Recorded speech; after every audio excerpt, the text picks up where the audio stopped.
Hello everyone and welcome back to Very Cold Lasagna, your filthy casual place for all the filthy casual takes on the world of sports. I am DylanLasagna and welcome to another round of our weekly recaps of the 2022 NFL season. And well, another week has come and gone and we are officially halfway into this season, and well, I gotta say, a week without my 49ers actually ended up being a good thing. Well, not only I got to relax a bit, got to do other things in my life, but this week of football actually ended up being a little bit more interesting than I thought it would be.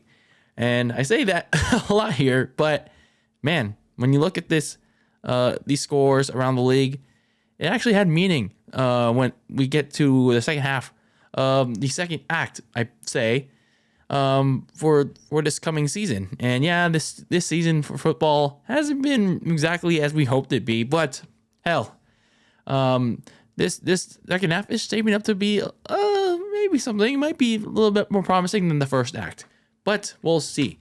So anyway, let's talk about the week that was week 9 of the 2022 NFL season. But obviously, first we have to talk about and remind you who was on the bye week this week. Obviously, not only was my 49ers on the bye this week, but also was the Cleveland Browns, the Dallas Cowboys, the Denver Broncos, the New York Giants, and the Pittsburgh Steelers. So 6 of those teams that were on bye this week are coming back into the fold in week 10.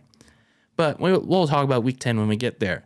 So talking about week 9, we had to start things off with Thursday Night Football only on Amazon Prime Video for $15 a month, as the Philadelphia Eagles stay unbeaten to beat the Houston Texans 29-17 despite the running back play of Dameon Pierce. And the Eagles used a big second half to pull away from the Houston Texans. And maybe the Houston Texans should focus more on Dameon Pierce at this point. Going to the Sunday slate of games, starting with the early morning portion, the LA Chargers beat the Atlanta Falcons 20-17. And it looked like both of these teams looked like they were going to choke this one. They're trying to out-choke each other in this. But Justin Herbert and Austin Eckler stepped up with no Keenan Allen, no Mike Williams in their offense, as their kicker, Cameron Dicker, the kicker, wanted the ticker. So the Chargers beat the Falcons 20-17, coming off their bye week. It was an unexpected shootout in Chicago for most of the game, as Tua Tagovailoa was tested with his throwing ability. Justin Fields had a big rushing day, set a single game record. But it was, in the end, it was the Dolphins prevailing over the Bears with just enough defense in the fourth quarter as they beat Chicago 35-32. Joe Mixon went ham and completely destroyed the Carolina Panthers defense on the ground for 5 total touchdowns as the Cincinnati Bengals mauled the Kitties in blue 42-21.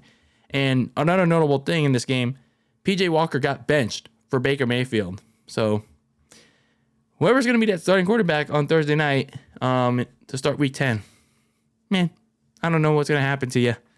The Detroit Lions got a big upset win. And yeah, they didn't play pretty half of the time, but they forced 3 red zone interceptions off Aaron Rodgers and held the Packers offense in check to just 9 points and got a big final stop to end the game as they beat the Packers 15-9. Like, holy hell, man. What is going on with Green Bay? The Derek Carr and Devontae Adams connection got hot early, but quickly cooled off as the all-elite Jacksonville Jaguars clawed back from a 17-0 deficit off the backs of Trevor Lawrence, Travis Etienne, and their defense to down the Las Vegas Raiders 27-20. Sam Ehlinger of the Indianapolis Colts got sacked 9 times by the Patriots defense and even got pick 6 towards the end of the game as New England routed the Colts 26-3 and out went the door their head coach Frank Reich, and in came in, of all people, ESPN personality and former offensive lineman Jeff Saturday. That's going to be an interesting experiment for these couple's final set of games for Indianapolis. But regardless, their mission is pretty clear. They want that top pick, but they've won enough games that they're probably not going to get it. But anyway, New England beats Indianapolis 26-3 in a blowout. In a back-and-forth battle in eastern New Jersey, Josh Allen didn't have a particularly good game. 2 bad interceptions that ended up being the difference maker in this game against the Jets, who shocked their division rival 20-17. The Jets beating the Bills all of a sudden, and holy hell, this AFC East is suddenly wide open. Despite a strong defensive effort and a crazy touchdown spin from Curtis Samuel, it wasn't enough to command a third straight spoiler upset for Taylor Heineke in Washington, as Kirk Cousins and the Vikings engineered a fourth quarter comeback as Cousins beats his old team 20-17. Going to the afternoon slate of games, Geno Smith shook off a Zaven Collins pick six in the third quarter to lead 3 straight touchdown drives en route to Seattle, getting the season sweep over the mistake-riddled Kyler Murray and the Arizona Cardinals 31-21. Like, come on, man. One job, man. Arizona had one job. An offensively inept game for most of it. Tom Brady and the Bucs, though, they had some late game magic still, as they had a last-minute touchdown drive to beat the LA Rams 17-15. And in the Sunday Night Football game, the Titans' game plan of strong defense and heavy use of Derrick Henry eventually overstayed its welcome, as Patrick Mahomes took over the fourth quarter to force overtime, where the Chiefs they completely rattled the rookie Malik Willis to hang on and beat the Titans 20-17.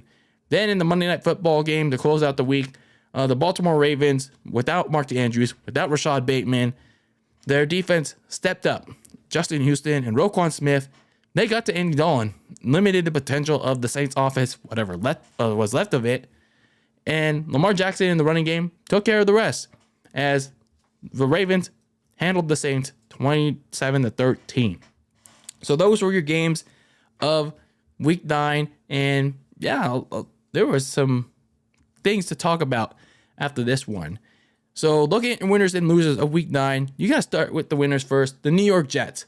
The week prior, the Jets defense kept them in it against the Patriots, but Zach Wilson undid their efforts with those 3 bad interceptions. This past week, the defense really stepped up against Josh Allen, the Bills, getting pressure on him, getting 5 sacks in those 2 red zone interceptions.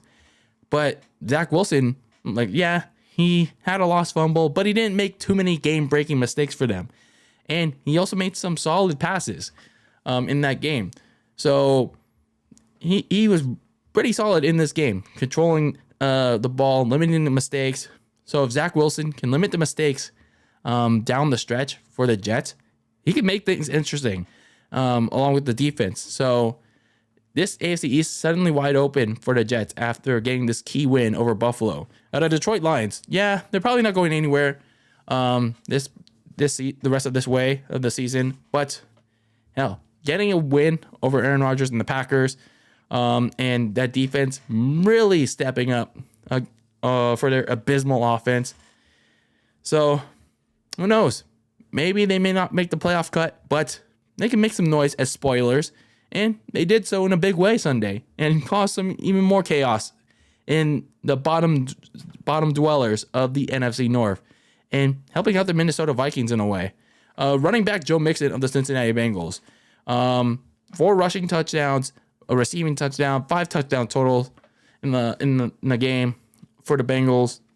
In fairness, it was against the sad Carolina Panthers team, but perhaps for Cincinnati, maybe with Jamar Chase still out for another couple of games, maybe this is something that head coach Zach Taylor could turn to while his top receiving option is away. So maybe this is something that Joe Burrow can target to more frequently, other than just Tyler Boyd and T. Higgins. So maybe that's something to consider, because Joe Mixon was really electric in the red zone on Sunday. Now for your losers of the week. I think the biggest one has to be the Las Vegas Raiders. 1 week, they're getting shut out by a uninspiring Saints team. And then the next week, they are up big. You get some potential from Derek Carr and Devontae Adams. And then they completely disappear in the second half. And the defense, led by Chandler Jones, is a massive flop. So, and what do you get? A 17-point lead choked again. This time by the all-elite Jaguars. Yes, what did I say, all-elite? Let me remind you again. The Jaguars are are mostly owned by Tony Khan, who owns AEW. So, yes, you lose to the All Elite Jaguars, which makes the Raiders All Elite. So, congratulations. Congratulations. I mean, what's next for the Raiders? They're going to lose to the All Elite Colts next week, too, who are led by the All Elite Jeff Saturday. Come on, man. I mean, if the Raiders somehow lose to coach and Jeff Saturday, who has never had any professional experience, I don't know how Mark Davis doesn't fire Josh McDaniels next week. If they lose, seriously, this is a disappointing team. This is really a disappointing team, but it's the Raiders. I'm not surprised. The Arizona Cardinals, they had an opportunity to take control of this game after the pick six, and yeah, their offense wasn't really particularly doing well. But once again, that the defense that had that spark in the third quarter with that pick six, nowhere to be seen right after that. They were just back to allowing Geno Smith and the offense to run down their throats, let Geno Smith, Tyler Lockett, and DK Metcalf just bullied them. And they allowed 21 more points to them. And that essentially sealed the season sweep against them.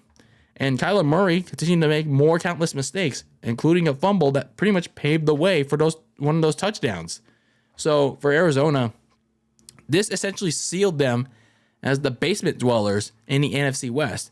And, well, next week, hey, they can pretty much battle with LA for to prevent that from happening. But hell, it's essentially a guarantee at this point.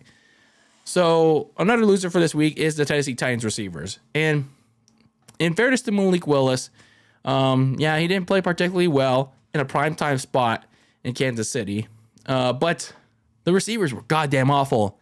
I was watching that game in spite of how fucking NBC Bay Area was pretty bad with the lag and all that. But that's another story for another time. But the receiving cast for the Tennessee Titans was not doing him any favors. When you have a core of Robert Woods, Austin Hooper, Chris Conley, Coley Hollister, and Nick Westbrook-Akeen, they all combined, all five of those guys combined for no catches and no yards. Yes, I don't speak stats and analytics much on this, so I only do, when we do analytics here, we do qualitative, how they perform. They were shit. They were absolute shit on Sunday night in Kansas City. They absolutely did nothing to separate themselves from the secondary of Kansas City. So when that happened, they were in a lose-lose situation, especially Malik Willis. They did nothing to help him out. So even if they get Treylon Burks back from IR, or whenever they get Ryan Tannehill back next week against Denver, it's not a given that either one of them helps them out, especially to a receiving cast that looks like one of, if not the worst in the NFL.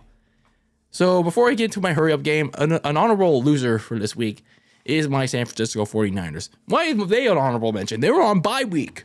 Well, that's because the Cardinals didn't do their damn job. They were supposed to beat the Seahawks. They were supposed to, show up to the game this week. But now, because the Cardinals didn't do jack shit against Seattle, the Niners pretty much have no margin for error. They have very little margin for error to get that division from Seattle. So, good job, Arizona. You screwed up big.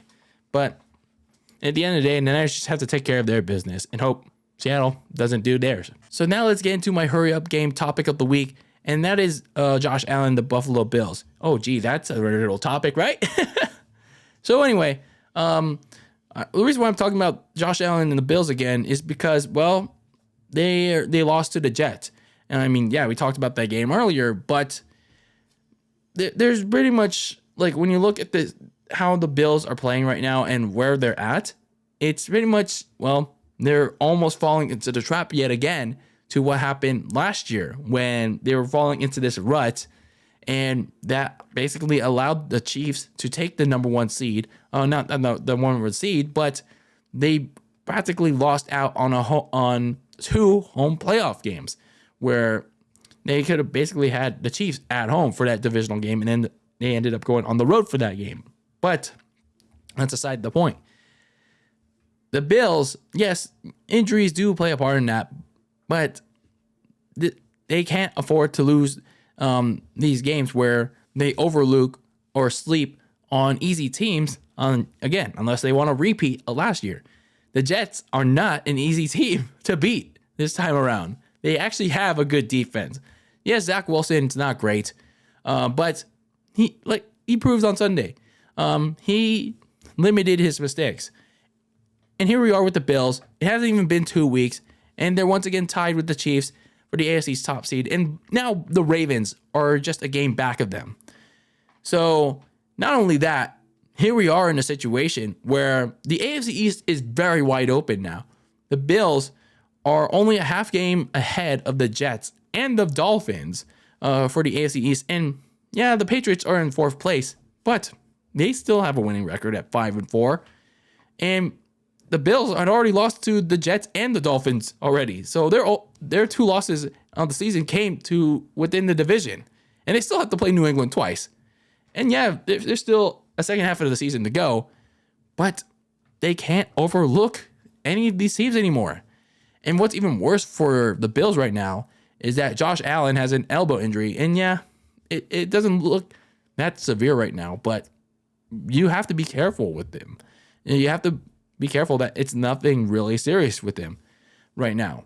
So as of right now, it's not the end of the world for Josh Allen, head coach Sean McDermott and company, but they have to be better prepared going forward. They can't overlook anybody, especially Sunday against the Minnesota Vikings, especially how they played Sunday against Washington. No more overlooking people, because if they keep doing this, if they played the way that they did Sunday against the Jets, or any other teams that they lost to, Jets, Miami, they could be looking at another playoff game on the road, whether it's Kansas City or somewhere else in the divisional game. Or who knows? They could be playing in another place on the road in the semifinals, or let alone at home, watching that game at home in the semifinals, rather than playing deep in the playoffs in their house at Bill Stadium. So that was your hurry up discussion of the week. We'll see what the Bills do going forward, because there's literally no more margin for error for them. There literally isn't. But let me know your thoughts about this hurry up discussion of the week, and your thoughts on week 9 in the comments below. But anyway, this is DylanLasagna, a very cold lasagna, signing out. And keep that lasagna very cold in the fridge with your takes on the world of sports. And stay tuned for my picks for week 10 coming up very soon. And until next time, peace out.